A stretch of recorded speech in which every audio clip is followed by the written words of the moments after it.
So the project is first and foremost a critique on current practices of industrial agriculture. So we look at historically,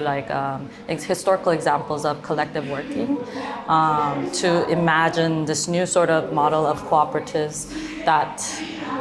benefits rather than extract from labor and land. And I think this is very important for the future of, I guess not just architecture, but also the world, because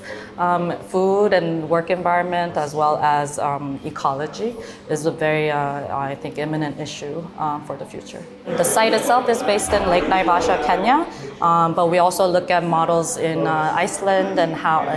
also the original flour companies in Dutch and India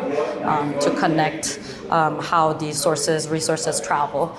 through the globe. The site that we work with is an existing farm called Aquila Farms in Kenya, and we are trying to look at economic ways to make it viable for it to turn it into a cooperative system.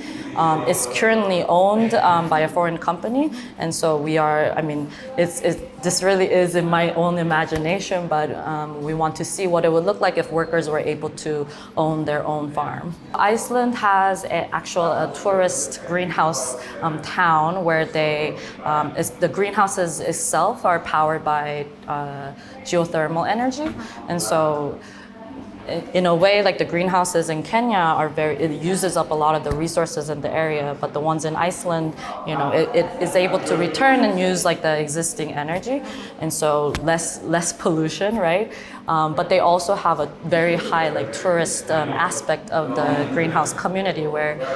people are able to visit, they eat, and they can buy the produce, they can experience how production happens in the area. So I think for us, Iceland as a communal example is very close to what we want to achieve in Kenya.